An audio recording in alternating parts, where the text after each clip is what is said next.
Welcome to my YouTube channel. ഭാരതത്തിലെ 4 സംസ്ഥാനങ്ങളുടെ ചരിത്രമാണ് ഇന്ന് ഞാൻ നിങ്ങളോടൊപ്പം പങ്കുവയ്ക്കുന്നത്. രാജസ്ഥാൻ, ഉത്തർപ്രദേശ്, ബീഹാർ, ഒഡീഷ എന്ന സംസ്ഥാനങ്ങളിലെ ചിത്രങ്ങളാണ് കൊളാഷിലൂടെ നിങ്ങളുടെ മുമ്പിൽ ഞാൻ കൊണ്ടുവന്നിരിക്കുന്നത്. അതിൻ്റെ പൂർണ്ണ വിവരം ഞാൻ പറയാം. ഒരൊറ്റ വീഡിയോ ആയിട്ട് ചെയ്യാൻ പോയാൽ ഇത് നടക്കാത്ത കാര്യം. അത് നിങ്ങൾക്ക് തന്നെ അറിയാം. ഒരുപാട് സാമ്പത്തിക പ്രതിസന്ധി ഉണ്ടാക്കുന്ന ഒരു കാര്യമാണ് അത്. AI ചിത്രമാണിത്. രാജസ്ഥാൻ, രജപുത്രന്മാരുടെ നാട്.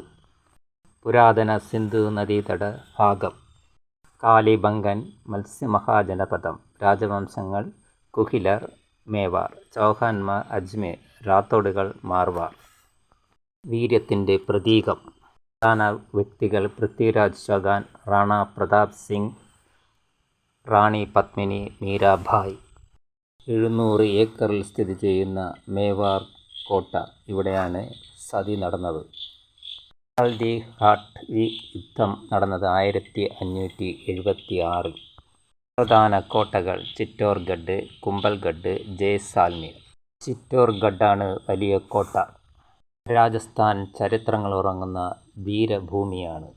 എത്ര കണ്ടാലും മതി വരാത്ത ഒരു സംസ്ഥാനം. ഉത്തർപ്രദേശ്, ആര്യാവർത്തത്തിൻ്റെ കേന്ദ്രം. കോസല, കാശി, പാഞ്ചാല മഹാജനപദങ്ങൾ. മൗര്യ, ഗുപ്ത, പാടലീപുത്രം, കൗസംബി, അയോധ്യ, വാരണാസി. മധ്യകാലം. ഡൽഹി സുൽത്താനത്ത്, ജൗൺപൂർ സുൽത്താനത്ത്. മുഗൾ ഭരണകാല പരിഷ്കാരങ്ങൾ. ആഗ്ര, ഫത്തേപൂർ സിക്രി. അക്ബർ നിർമ്മിച്ചത്. ഷാജഹാൻ നിർമ്മിച്ചത്. Taj Mahal, red fort. 1857 ഝാൻസി റാണിയുടെ നേതൃത്വത്തിൽ ഒന്നാം സ്വാതന്ത്ര്യ സമരം പൊട്ടിപ്പുറപ്പെട്ട സ്ഥലങ്ങൾ ലക്നൌവും കാൺപൂരും ആയിരുന്നു.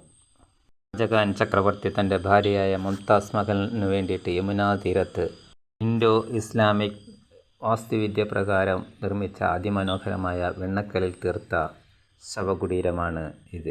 ഇന്ന് ലോക പൈതൃക സ്ഥാനം യുനെസ്കോ രേഖപ്പെടുത്തി വച്ചിരിക്കുന്ന ഒരു പ്രധാനപ്പെട്ട ടൂറിസ്റ്റ് സെൻ്ററാണ് താജ്മഹൽ. ബീഹാർ. പുരാതന പേര് വിഹാര, ബുദ്ധവിഹാരങ്ങളുടെ നാട്. ബീഹാറിലെ പ്രധാനപ്പെട്ട സ്ഥലം മഗധ. മഗധ എന്ന് പേര് കേട്ടാൽ നമുക്ക് ഓർമ്മ വരുന്നത് ബിംബിസാരൻ അജാതശത്രു. രാജഗൃഹം സ്ഥിതി ചെയ്തിരുന്ന സ്ഥലം പാടലീപുത്രം. പാടലീപുത്രമാണ് ഇന്നത്തെ പാറ്റ്ന നഗരം. ബീഹാറിലെ രാജകുമാരന് ജ്ഞാനോദയം ലഭിച്ചത് ഗയയിലാണ്. ബോധ് ഗയ എന്ന പേരിലാണത് അറിയപ്പെടുന്നത്. ലോകപ്രശസ്തമായ 2 സർവകലാശാലകൾ ബീഹാറിലുണ്ടായിരുന്നു. ഒന്ന് നളന്ദ, മറ്റൊന്ന് വിക്രമശില. ശ്രീബുദ്ധൻ്റെ ധർമ്മചക്ര പ്രവർത്തനം നടന്നത് സാരാനാഥിൽ. ജൈനമതത്തിൻ്റെ സൃഷ്ടാവ് മഹാവീരൻ ജനിച്ചത് വൈശാലിയിലാണ്, ബീഹാറിലെ. നളന്ദ സർവകലാശാലയുടെ അവശിഷ്ടങ്ങൾ 14 ഏക്കറിൽ ഇന്ന് രാജ്ഗീറിൽ ചിതറിക്കിടക്കുന്നു. ഇപ്പോൾ പ്രധാനപ്പെട്ട സ്ഥലമായി അറിയപ്പെടുന്നത് ഗ്രാൻഡ് ട്രങ്ക് റോഡാണ്. ഒഡീഷ അഥവാ ഒറീസ.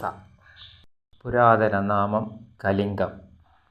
അശോക ചക്രവർത്തിയുടെ നേതൃത്വത്തിൽ BC 261 കലിംഗ യുദ്ധം നടന്നത്.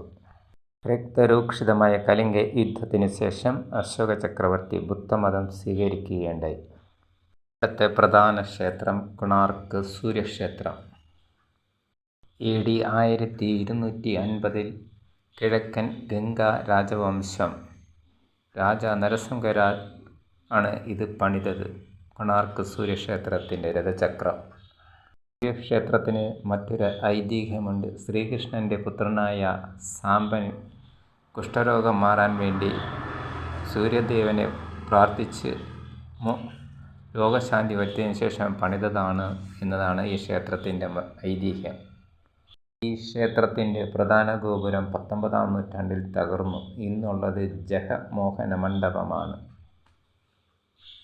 ഇവിടെ സമയം നോക്കാനുള്ള ഒരു സൂര്യഘടികാരം സ്ഥാപിച്ചിട്ടുണ്ട്. പുരിയിലാണ് ഈ ക്ഷേത്രം സ്ഥിതി ചെയ്യുന്നത്. പുരിക്ക് മറ്റൊരു പ്രത്യേകത ഉണ്ട്. ജഗന്നാഥ ക്ഷേത്രവും ഇവിടെയാണ് സ്ഥിതി ചെയ്യുന്നത്. AI സാങ്കേതിക വിദ്യയിലൂടെ ഇന്ത്യയുടെ ചരിത്രങ്ങളിലേക്ക് ഞാൻ മനസ്സുകൊണ്ടൊരു യാത്ര ചെയ്യുകയാണ്. എൻ്റെ വീഡിയോ നിങ്ങൾക്ക് ഇഷ്ടമായെങ്കിൽ ലൈക്ക് ചെയ്യുക, ഷെയർ ചെയ്യുക, സബ്സ്ക്രൈബ് ചെയ്യുക.